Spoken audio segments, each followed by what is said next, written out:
Well, it can only go downhill from here. Well, you can't go 8-8 without being 1. Well, yeah, you could go 4-4. I mean, there's a lot of different routes to 8-8. 0-8 is the toughest one of those. We could invite Toner to come up and do a pregame preview of being the token Philadelphia fan in the room, I think. I'd just like to point out that the Bills did win, and Victor Booth is still not in U.S. custody. So I told Harold Coe that this morning. I lost a bet. Good afternoon and welcome to the Department of State. A few things to touch on before taking your questions. Secretary Clinton had a very productive meeting with Foreign Minister Azubulis of Lithuania this morning. She thanked Lithuania for its contributions in Afghanistan, welcomed its efforts to promote energy diversification across Europe, and discussed opportunities for cooperation during Lithuania's upcoming chairmanship of the OSCE and its current chair of the Community of Democracies. And they look forward to seeing each other again at the end of this week in Lisbon. This evening, Secretary Clinton will participate in the Global Fairness Initiative's first Fairness Awards ceremony at the Kennedy Center. The Global Fairness Initiative works to end poverty by advancing fair wages, equal access to markets, and balanced public policy to generate opportunity and end the cycle of poverty.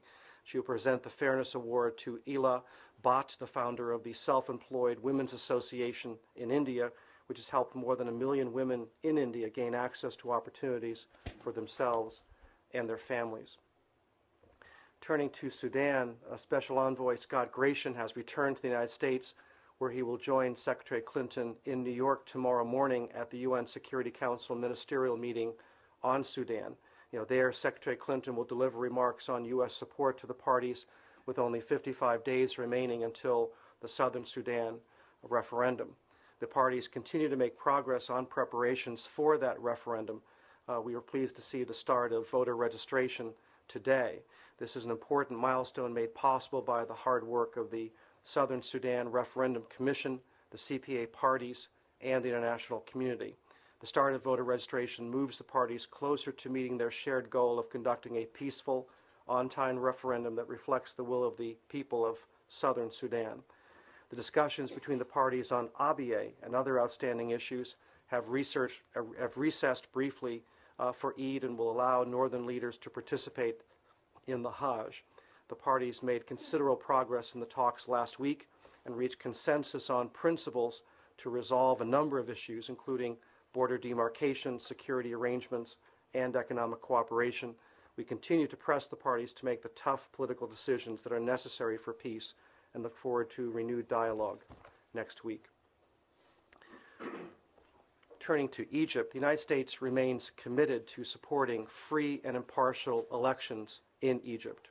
We welcome the government of Egypt's stated commitment to expand political participation and ensure free and transparent elections, including facilitating domestic monitoring by civil society groups.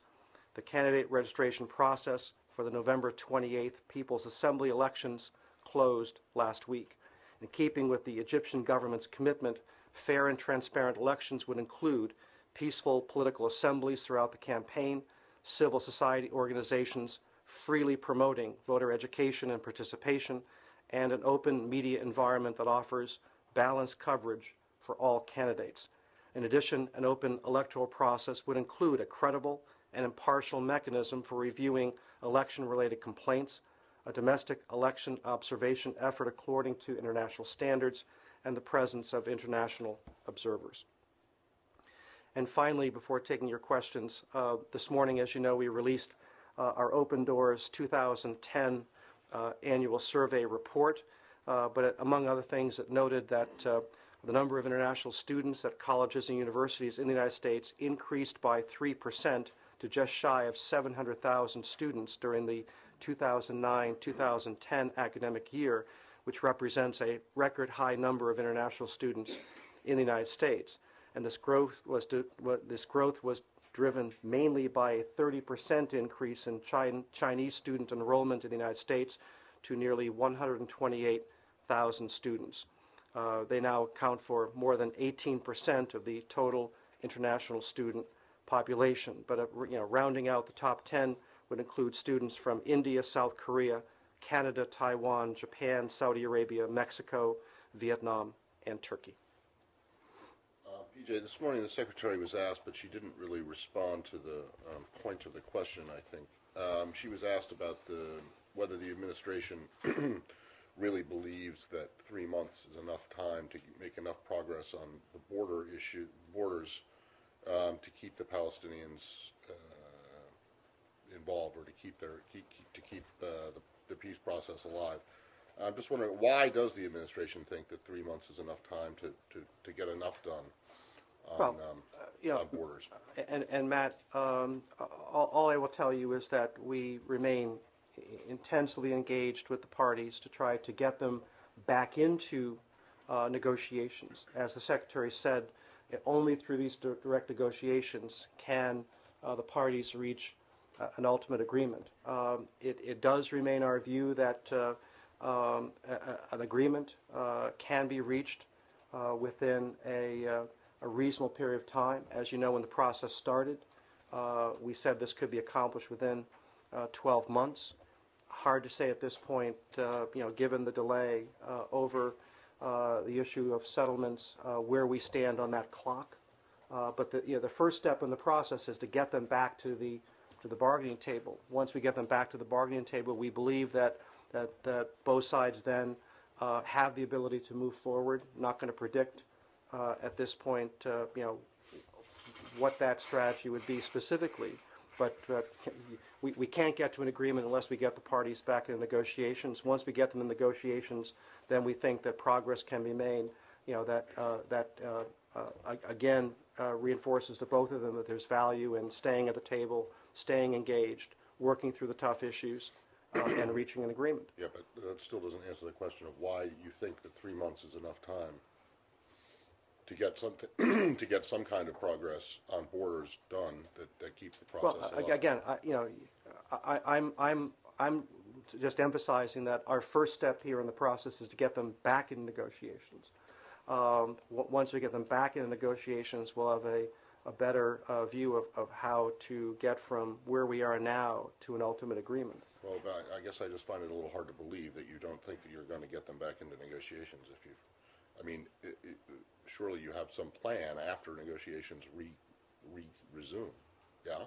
Right. And that plan would be to get some, according to everybody, is to get some kind of progress or some kind of loose agreement on the borders of a Palestinian state, which could then keep the parties at the table and then get them onto perhaps more difficult issues. So why do you think that's possible to get that kind of progress in a 3 month period? Well, what we're trying to do, as the Secretary said, is to get them back into negotiations. We're working and advancing some ideas on both sides to help accomplish that. And then from there, we believe that there's every opportunity to work systematically through the core issues. And it would be our desire that if and when the parties resume direct negotiations, that they will continue on until we are able to reach an agreement. Well, you said, PJ, that it's hard to say where we are on that clock, referring to the U.S. belief that it would be possible to resolve all the major issues within 12 months.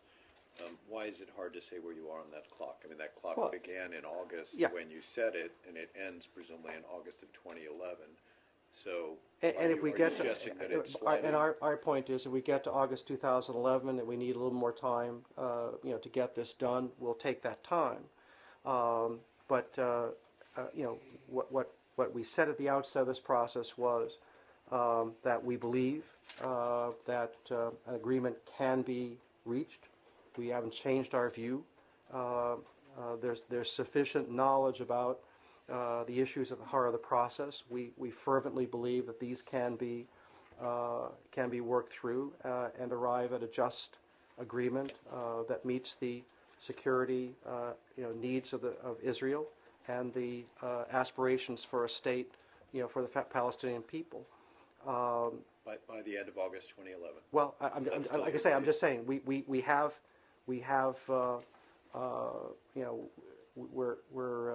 we're not making progress as we stand here. We've got to get the parties back into negotiations.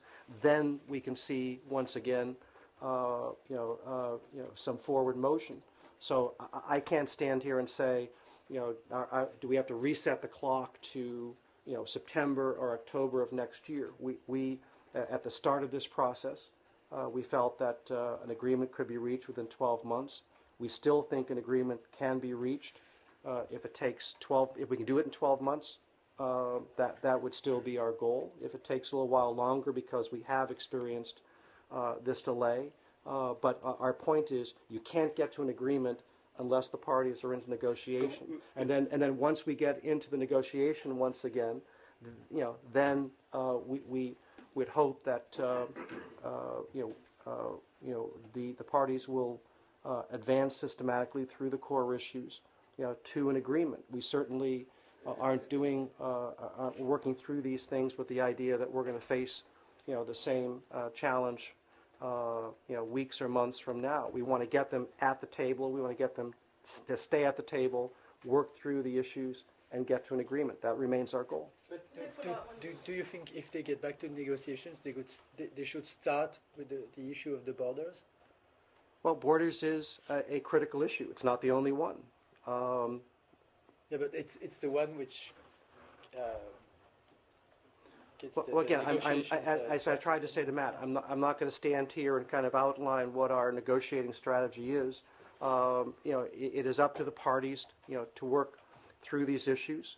We are prepared to help them do that. But the core issues are well known: security, borders, refugees, Jerusalem, water. We're prepared to work through all of those. But in terms of sequencing, our goal is ultimately to make progress on all of those issues. And borders is one of them. But the Palestinians already criticized this U.S. proposal, saying that you're rewarding Israel for merely fulfilling its obligation under international law. So why are you confident that the Palestinians will come to the table, considering that even East Jerusalem is not on the freeze kind of horizon when it comes to settlements? We are trying to do everything that we can to create conditions for the negotiations to resume. That was the focus of the Secretary's discussions with Prime Minister Netanyahu, we are and will be in touch with the Palestinians as well. What the Secretary laid out this morning remains our focus. At this point, we've got to get the parties back to negotiations. We've got to get them over the hurdle that we currently confront in terms of settlements. We're trying to do that. And then once back in negotiations, we believe that it is still possible to reach an agreement, months from now. The substance of Nadia's question, though, which is this belief among some Palestinians and other Arabs that the United States or the Obama administration is essentially rewarding Israel with all the described incentives for keeping what you at least would construe to be their commitment under the roadmap to halt all settlement activity, including so-called natural growth. I mean, why shouldn't somebody see? Why shouldn't they see it that way? That they're being rewarded for doing what they said they'd do. I wouldn't characterize it that way. At the heart of the Israeli concern, for the future is security, and we understand that through this process, we have to find ways to reassure the Israeli people that at the end of this process is a more secure Israel and a more peaceful region, one where countries in the region accept Israel's presence and pursue normalized relations with Israel. We also are very conscious of the fact that there is at least one country in the region that is committed to wiping Israel off the face of the earth. So, to the extent that there are very valid security concerns that Israel has, both in the context of the peace process and the context of the broader region, as an ally and friend of Israel, we are working with Israel to, as part of our commitment to ensure Israel's security. But I'm not going to go into specifics, but on the Israeli side of the ledger, security is at the heart of its concerns, and at the end of this process, Israel has to have confidence that its security is assured. We understand that, and are working with Israel to address its needs. At the same time, we are working, with the Palestinians to address, their needs as well. And the Secretary's participation last week with Prime Minister Fayed in contributing to and encouraging others to contribute to the building of institutions that give us, hope that, should an agreement be reached, that there would be the emergence of a viable, Palestinian state living side by side in peace with Israel. So we are working to address Israel's needs as well. So we believe, as part of this process, both sides have to understand and expect that out of a negotiating process, they're going to get what they think they need in order to, in order to make these kinds of difficult choices and actually reach an agreement. Has David Hale briefed President? We're being invaded. Has Ambassador David Hale briefed President Abbas on the proposal, and what was the Palestinian? David is in the region. I'm not aware that he's had any specific briefings as of yet. I would anticipate there'll be meetings, in the coming days. Obviously, we have staff on the ground that maintain, day-to-day contact with our Palestinian friends. Can I? All right. I've been waiting. Thanks. Just regarding U.S. assurances of Israel's security, the proposal that you guys have made to Israel reportedly includes 20 F-35s, and I know you're going to say we're not going to comment on the details, but I'm not going to comment on the details. I want to finish so you'll understand why I think you should. The agreement is for 20 planes. Israel is already committed to buy 20 of these planes from Lockheed at a cost of $7 billion. So my question is this the same 20 planes, and if so, what kind of incentive is that? I mean, they've already committed to buy, and if it's not, are you actually spending $7 billion to get them to extend talks, extend the freeze for 90 days? That's the way it looks. Again, I'm not going to comment on details. Our policy with regard to Israel's security is well known. We are committed. We are committed to maintaining Israel's qualitative edge in the region, and but beyond that, I'm not going to comment. That was actually my question as well. Sorry, hold on. Well, let's staying on the planes. Is this something that they would have to buy, or are you going to give them? Again, I'm not going to comment on any specific discussions. I would just always caution that anytime you have reports about specific things, some details may be right, some details may be wrong. All right. Well, let's just ask this: Can this administration afford to give Israel another $3 billion worth of military equipment? Again, we are committed to support Israel. Regardless of whether you're committed to preserving their But qualitative again, military edge, can this administration, you're which leaping, is broke, you're afford another leaping $3 billion? to conclusions that I'm not prepared to address here. But Israeli officials have told reporters over there this. Are they misleading the reporters? Again, I'm just not going to get into any details of ideas that may or may not be under discussion between the United States and Israel. So I understand you want to have the parties back in negotiation, but do you think the reported offer actually addresses the concern of the Palestinians? Do you think the offer that has been reported, the offer to the Israeli government that has been reported, do you think it addresses the concern of the Palestinians? Because, as the colleague said, they've already reacted that a settlement freeze would not concern East Jerusalem is not what they expect to go back to the negotiations. So do you think it provides them with a good reason to get back to the table?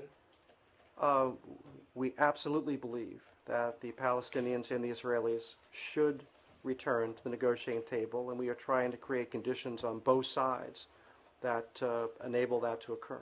Yeah, but why are you confident? I mean, that's my point. They you know- should, maybe in principle, but what is it there to make you believe that actually, after you're given this incentive Well, to the Israelis, the Palestinians are going to come? on the Palestinian side, the only way to end the conflict once and for all is through a negotiation that addresses all of the core issues, and that is what we're trying to accomplish, and we are trying to create the conditions that enable the parties to return to the negotiating table, work through these issues, and reach an agreement that ends the conflict, and then within the context of a two-state solution, sees the emergence of a viable Palestinian state. But PJ, they already said they have another option, which is to go to the UN Security Council, whether you're going to use a veto or not. And my point, if East Jerusalem is not included, you're not going to ask Israeli for another freeze. So we're talking about only 90 days. What is it for them to persuade them to go and sit and negotiate? Well, well, first of all, just on your first point, as we've been very consistent in saying that we do not believe that unilateral steps by either side is the proper route to obtain an agreement. The best route is to negotiate. We believe that for the Palestinians, for example, that is where you gain real leverage in terms of getting what you need, and seeing the emergence of a viable Palestinian state.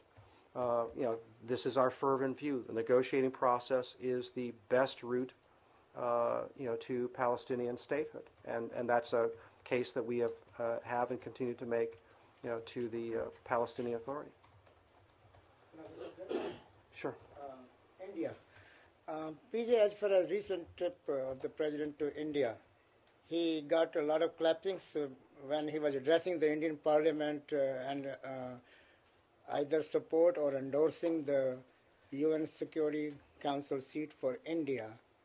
But US was blasted by China and Pakistan. And where do we go from here now as far as his trip to India is concerned? So many issues were discussed, and also now we will have a new Congress here in Washington. Okay, Goyal, you've lost me. Where do we go from here? There's a reform process underway, and we will continue to work within the reform process at the UN on Security Council reform.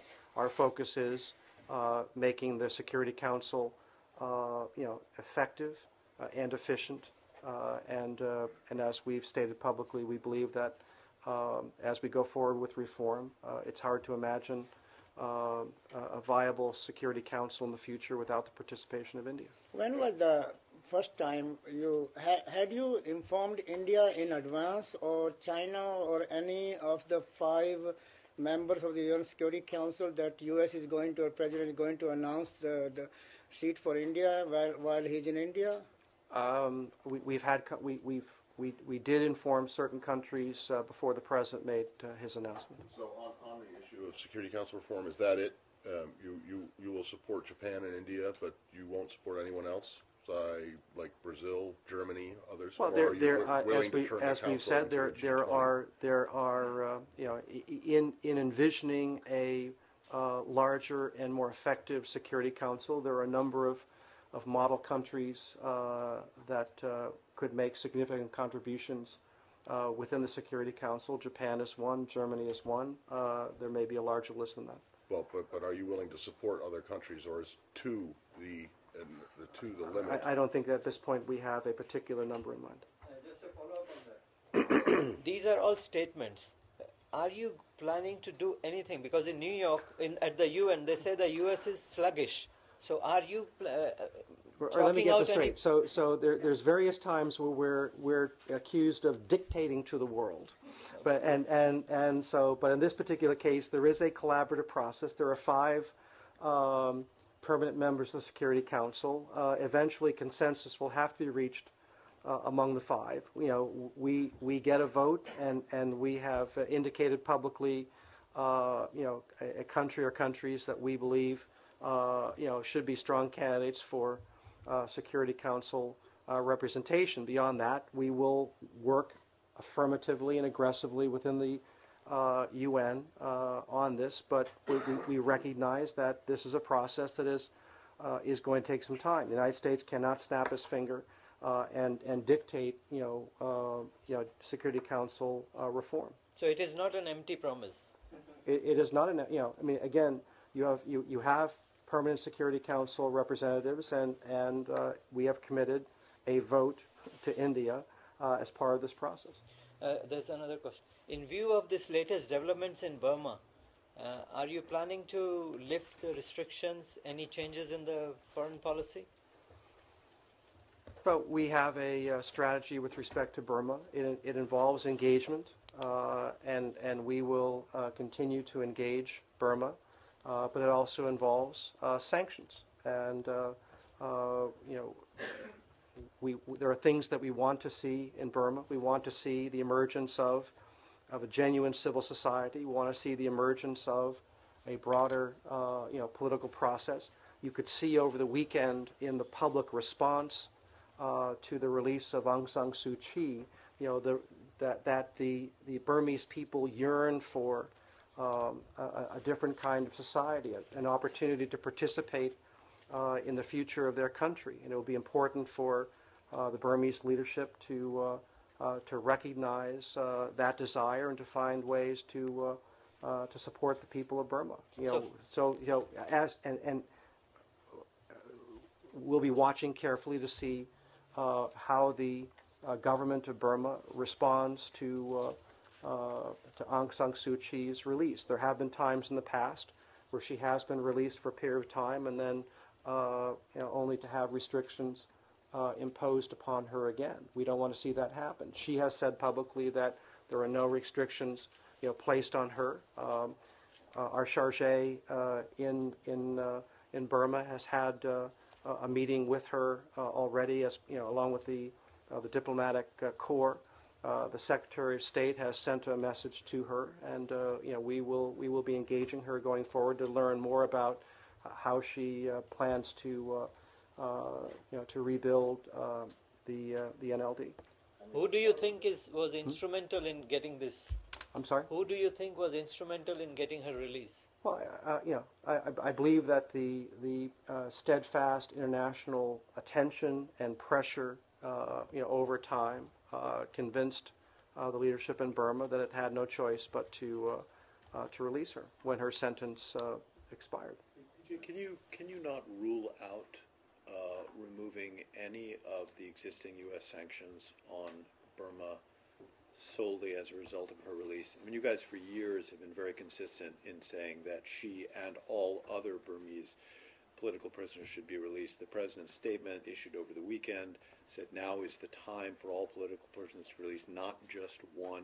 I mean, is it really hard for you to, or are you actually considering easing some of the sanctions just based on her release, which I don't think you are? Well, we'll be watching to see, you know, what happens in Burma. You know, she has been released, and there has, you know, the emotion that has been released as well is very gratifying. We'll be watching to see how the government you know, reacts to this. We have had you know, a number of meetings this year with Burmese officials. I would expect that we'll have more meetings in the coming weeks with Burmese officials. There's a new government in place. That unfortunately, that government did not come you know, to power through a legitimate political process. But nonetheless, we do plan to engage Burma and see what it plans to do with other political prisoners, what it plans to do in terms of engaging ethnic groups within its society, and we'll respond accordingly. We are prepared to have a different kind of relationship with Burma, but there are things that Burma will have to do, And as we said last week, it'll take more than one action to change our policy. And one other thing, you said that you do plan to continue to engage the Burmese leadership, and that you expected a meeting within the next couple of weeks. I didn't say that. I said we'll have meetings in the coming weeks. In the coming weeks. Yeah. Okay. So here's the question: at what level? I mean, I believe it's Assistant Secretary Campbell who has, under this administration, been the primary interlocutor in the meetings originally at UNGA in September of '09, I guess. Is it going to be at his level, or is it going to be the chargé just doing it there? You know.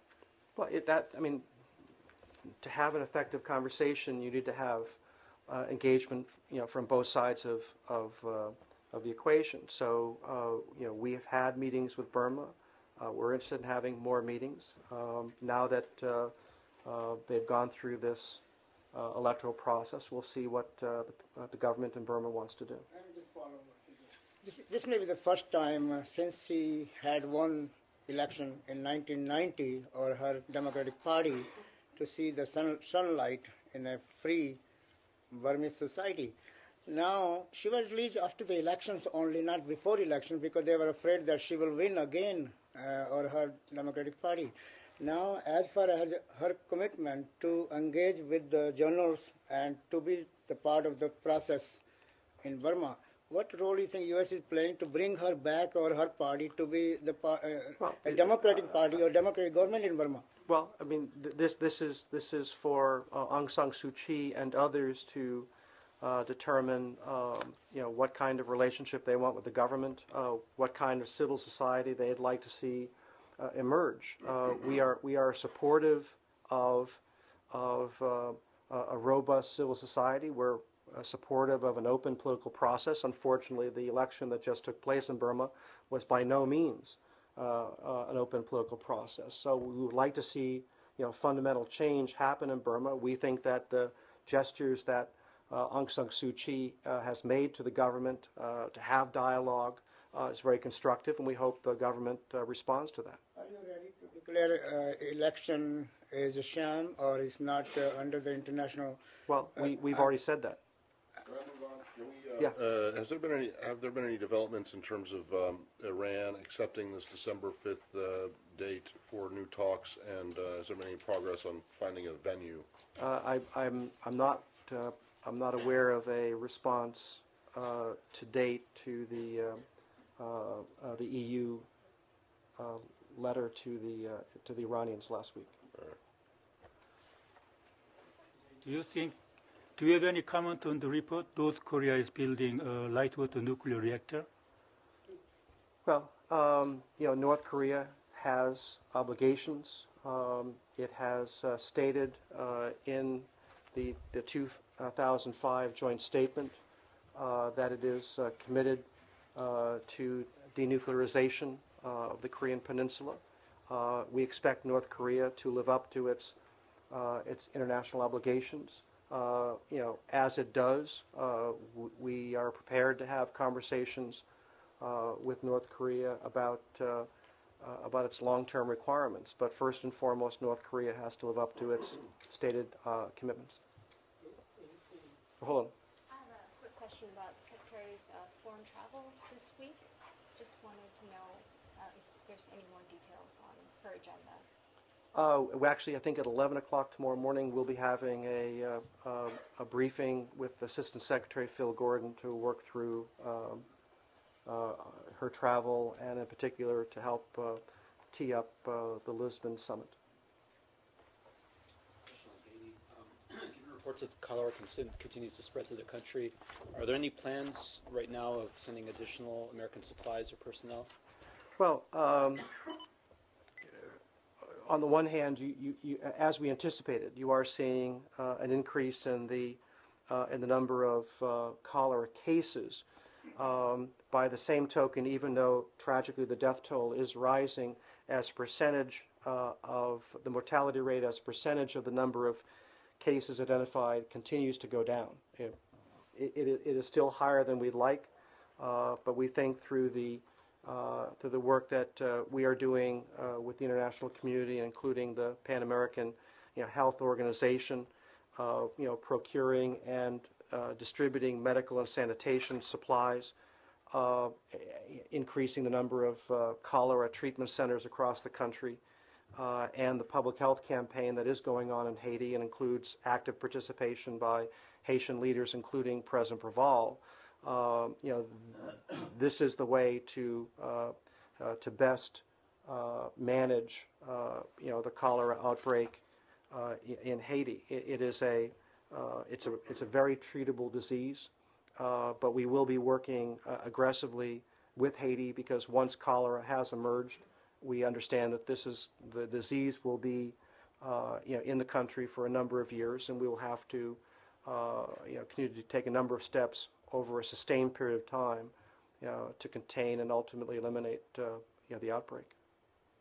In view of the two investigative reports over the weekend, which were co-published by a Washington newspaper, have you increased or asked Pakistan to bring to book the perpetrators of 26/11 Mumbai 2008 attacks? We have repeatedly called upon Pakistan to prosecute those responsible for the attack, and we continue to expect Pakistan to take the appropriate steps. That is something that we do raise with Pakistan on a regular basis. When did you last reach out to them? We have conversations with Pakistan all the time. Ahead of the summit with the European Union, are you worried that renewed turmoil surrounding the Eurozone could, spread to the United States back in the spring? I don't know the background of the question. Well, at the moment in the Eurozone, borrowing rates for countries like Ireland, Spain and so on are shooting up. In spring, a lot of senior U.S. administrative officials were worried about this, that contagion could spread. Ahead of the summit this weekend, I just wondered whether you'd like to make a comment about that. I will usually defer macroeconomic issues to the Department of the Treasury. Obviously, there was the G20, and this was a very significant topic of discussion with the President and other world leaders. PJ, on Friday, both Congressman Berman and Congresswoman Lowy released their holds on the military aid to Lebanon. Is that money actually shown up there? Is someone gone over with a check, or is it something that takes a little while longer to work its way through the process? We're very pleased that Mr. Berman and Ms. Lowy have lifted their holds on our assistance, and we'll be now working aggressively with the government of Lebanon to obligate our programs with that country for this year. So that means that you don't know if it's actually gotten there or not? I think now that the holds have been lifted, we have the ability now to move forward, and we'll do so very rapidly. Thank you. Thank you.